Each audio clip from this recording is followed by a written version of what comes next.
Realmente una lástima. Nos quedamos tan cerca, Boca se quedó tan cerca, le faltó tan poco para ganar su primer partido en el Mundial de Clubes, que la sensación al final del encuentro es de bronca y de decepción, pero más que nada por cómo se había presentado el partido. Porque en la previa, sin conocerlo demasiado al Benfica, pero entendiendo que es un equipo complicado, que es un equipo que siempre está en la discusión en Europa, que es un equipo que juega en una liga que no es de las más importantes, pero que siempre hay competitividad, uno podría llegar a decir, el empate no es un mal resultado. Hoy, por cómo se dio el partido, el resultado de haber empatado 2-2 para Boca es malo. Malo porque en un momento estuvo ganando el partido por 2-0 y en una ráfaga, primero Merentiel, después Bataglia.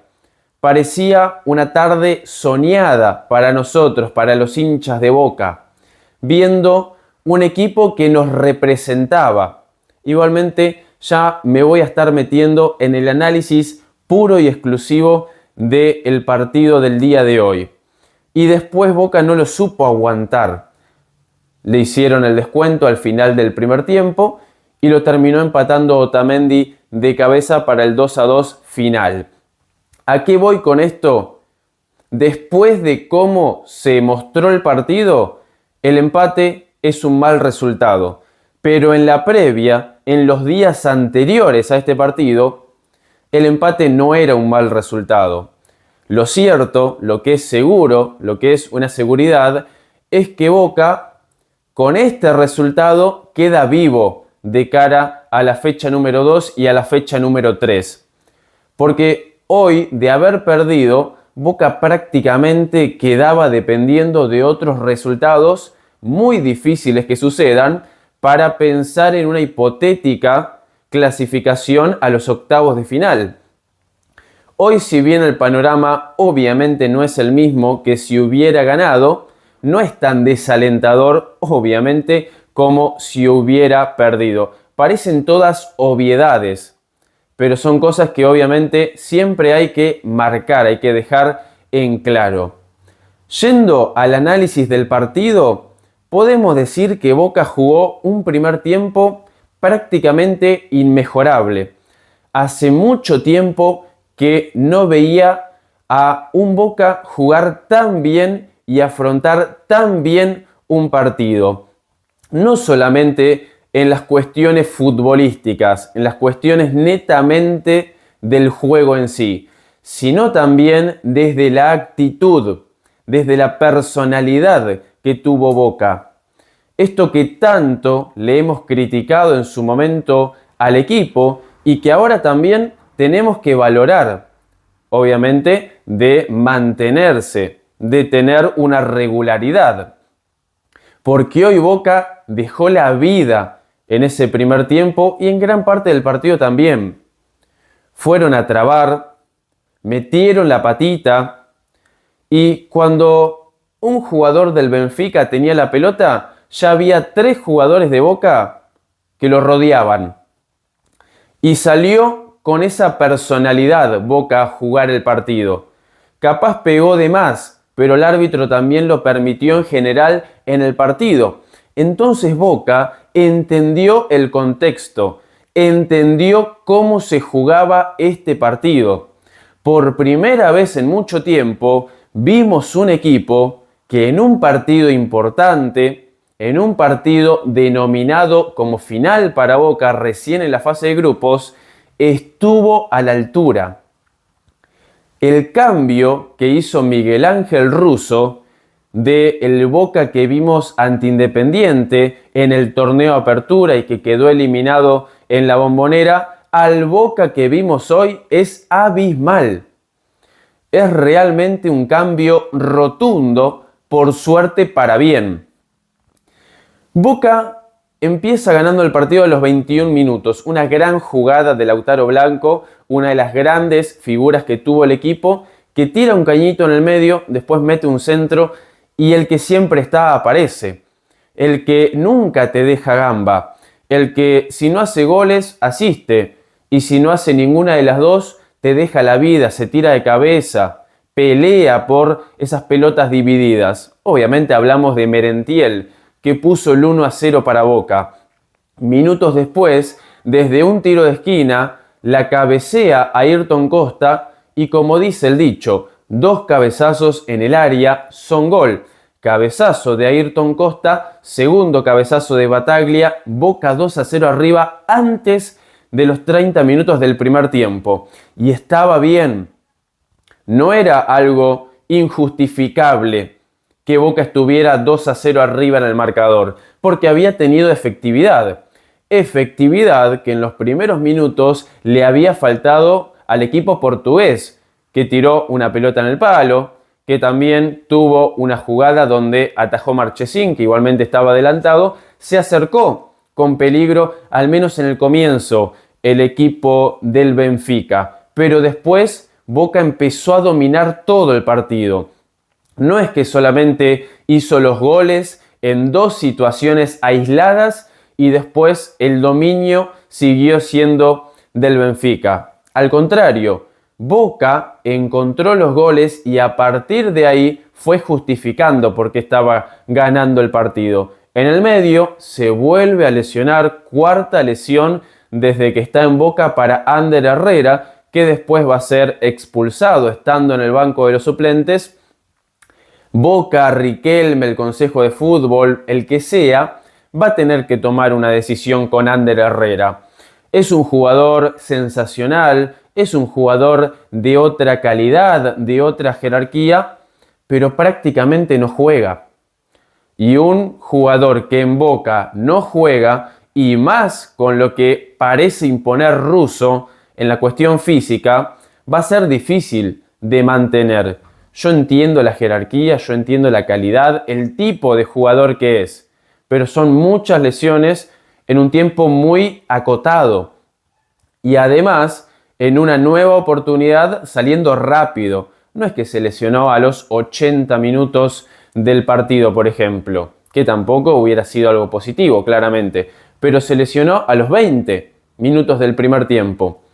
Es un caso a revisar el de Ander Herrera. Me gustan las ganas, me gusta cómo declara, me gusta lo que representa para el hincha de Boca en el plano internacional, pero un jugador de Boca tiene que estar disponible para jugar.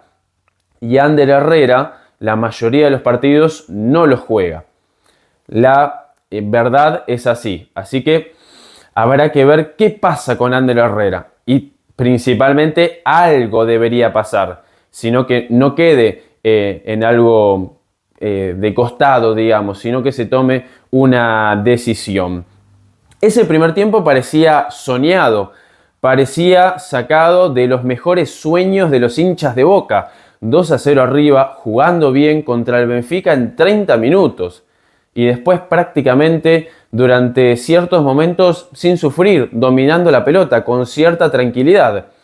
Hasta que llegó el momento de autoperjudicarse, el momento de tirarse un tiro en el pie, donde llega el penal que le comete Carlos Palacios a Otamendi. Es penal.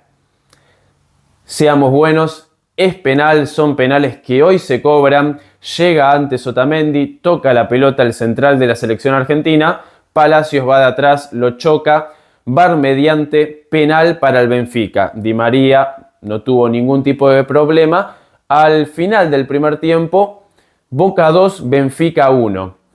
¿Seguía siendo positivo? Claro que sí, pero quedó ya ese gusto amargo del gol de Di María. Después en el segundo tiempo, me parece que Boca se quedó sin piernas, Boca se quedó sin esta parte física de tanto desgaste, de tanta actividad, y no le pudo mantener el ritmo al Benfica. Igualmente no pasó grandes sufrimientos, pero sí ya se veía un equipo desmejorado, un equipo que ya no manejaba la pelota. Al fin y al cabo, un equipo que había perdido la superioridad o el dominio en sí del juego dentro del partido. Benfica empata el partido con un cabezazo de Otamendi, llegó solito al área de Marchesín, lo perdió a Ayrton Costa, probablemente el único error de Ayrton Costa en el partido, y bueno, Boca lo pagó muy caro, empató Otamendi, el partido 2-2, quedaban unos pocos minutos, pero ya el equipo se veía, no sé si vencido, pero sí resignado a quedarse con el empate, a que mucho más que eso, mejor dicho, no podía hacer. Después también está la roja en el medio de Andrea Belotti, esto es importante marcarlo. Boca jugó gran parte de ese segundo tiempo con un jugador más. Sinceramente, la superioridad numérica jamás quedó en evidencia. Boca no aprovechó ese hombre de más y después llegó el segundo momento de autoperjudicarse, de jugadores poco inteligentes, de jugadores verdes, de jugadores que juegan más con las pulsaciones del partido que con la cabeza, cuando lo expulsan a Nicolás Figal. Pierde una pelota advíncula, manotazo va, manotazo viene, Figal venía caliente seguramente, va, mete el codito a 70 metros del arco de Boca, el rival de espaldas ante la línea de costado. Bueno, Figal mete el brazo, el árbitro mexicano le saca la roja. Ahí quedaron empatados 10 contra 10 y no pasó mucho más en el partido, que terminó 2-2. ¿Es un resultado malo? Tiene dos visiones. Si lo veíamos antes del partido, es un resultado bueno. Pero si lo vemos con el ojo de entender lo que pasó en el durante, en el medio del partido, cómo se mostró el partido, no es un buen resultado. Lo cierto es que Boca, quedarse con un punto, le viene bien pensando que el partido contra el Bayern Múnich, no quiero ser negativo, pero es muy difícil que Boca pueda siquiera empatarlo, y el partido con el Auckland City debería ser una victoria asegurada. Entonces yo creo que Boca ya se posiciona con 4 puntos, que mal es una buena fase de grupos. El partido importante era hoy, ¿sí? Porque después, en la última fecha, por ejemplo, tenemos un Benfica-Bayern Múnich. Y en el peor de los casos, uno no quiere creer que pueda llegar a pasar esto, pero lamentablemente son cosas que pasan en el fútbol.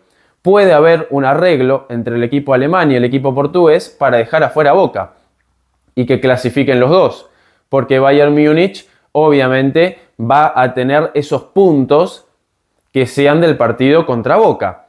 Lo repito, siendo negativo, esperemos que no pase, pero la realidad marca que el Bayern Múnich tiene un poderío, un juego, un plantel, unos nombres muy diferentes a los que tiene Boca hoy por hoy. Se fue la primera fecha del Mundial de Clubes. Lo importante, lo que hay que rescatar, es que Boca estuvo a la altura. Boca no pasó papelones, ni mucho menos. Boca en un momento era el dominador del partido y estaba bien que así lo sea. El cambio, principalmente, que ha planteado Miguel Ángel Russo. El equipo se mostró con otra energía. El equipo se mostró con otra intensidad. Si no ganaba la pelota desde un quite, la ganaba tirándose de cabeza. Siempre voy a remarcar esto. Hoy vi una muy interesante intensidad, energía de Boca en el partido, creyéndose realmente un buen equipo. Y la diferencia entre el último Boca que vimos ante Independiente y este Boca es abismal. Hoy hemos vuelto a ver un equipo que nos representa. Esto es lo que tiene que ser Boca. Después hay que afinar, obviamente, los errores por los que Boca termina empatando el partido. Pero, en líneas generales, Boca tiene que partir de esta base. A grosso modo, Boca tiene que tener ciertas cosas ya incorporadas. La intensidad, el meter la pata, el sentirse realmente un equipo poderoso y principalmente entender que están jugando en Boca y no están jugando en cualquier otro equipo. Y me parece que eso hoy los jugadores, algunos al menos, lo entendieron. Hay que ver cómo sigue este Mundial de Clubes. Boca va a jugar el viernes a las 10 de la noche ante el Bayern Múnich. Partido, no hace falta ni que lo diga, recontra remil jodido. Pero bueno, Boca se va a tener que ir a plantar y jugar de esta misma manera. Boca no tiene nada por perder. Boca no es favorito en el partido ante el Bayern Múnich. Y eso puede ser una relajación en el buen sentido para los jugadores. Porque cuando vos no tenés nada por perder, todo aquello que ganes está por encima de la expectativa. Entonces, eso puede servir también un poco para la motivación de los jugadores. La sensación es de bronca, es de tristeza. Nos quedamos tan cerca, realmente a pocos minutos, de un resultado que hubiera sido histórico. No sé si un batacazo, pero sí un mensaje de decir: Boca es otro. Boca cambió. Atención con este equipo, porque puede plantarse de otra manera. Porque si se le plantó así al Benfica, cuando vaya a jugar con Argentinos Juniors en la Paternal, en la primera fecha del torneo Clausura, ¿tiene argumentos o no? Si le pudo hacer partido al Benfica, un equipo europeo que siempre está en la discusión. Sea mejor o peor, siempre está peleando. Desde ahí va a tener que empezar a construir Miguel Ángel Russo. Pero en estos pocos días, pocos entrenamientos y el primer partido, los cambios que se han visto, que se han convertido en mejoras, son notables. Esperemos que Boca siga en este proceso de crecimiento, no por el Mundial de Clubes, porque el Mundial de Clubes no es la competencia más importante que tiene Boca en este año. Tiene el torneo Clausura, tiene la Copa Argentina, no en sí por la competencia, sino por lo que te da competir y poder llegar a ganar ese tipo de torneos. La clasificación a la Copa Libertadores de América. Hoy para Boca es más prioritario en el año, en el segundo semestre, asegurarse la clasificación a la Copa Libertadores de América con tranquilidad, con soltura, y después obviamente hacer un buen papel en el Mundial de Clubes porque te está mirando el mundo. La gente desde afuera, en las tribunas, en las calles de Miami, respondió, como siempre lo hace, porque la gente banca a Boca, no a este equipo, banca al escudo, a los colores, a Boca institución. Hoy el equipo, me animo a decir, y me alegro por esto, le respondió a los hinchas. Algo le devolvió. Probablemente más de lo que esperaban, pero quedó ese gusto amargo, ese gusto a que tendríamos que habernos llevado algo más. Lo cierto es que Boca y Benfica empataron 2-2 en la apertura del Mundial de Clubes para ambos equipos. Si te gustó el video, suscríbete al canal de Sangre Azul y Oro, deja tu like, comenta en este video qué te pareció el partido, cómo lo viste, por ejemplo, a Lautaro Blanco, a Merentiel, a quien quieras mencionar en la faceta individual. Nosotros entonces nos estamos encontrando el jueves, si no cambia nada, con una nueva transmisión en vivo aquí en Sangre Azul y Oro. Gracias por el aguante de siempre. Chau, chau, un abrazo muy grande para todos y vamos Boca todavía.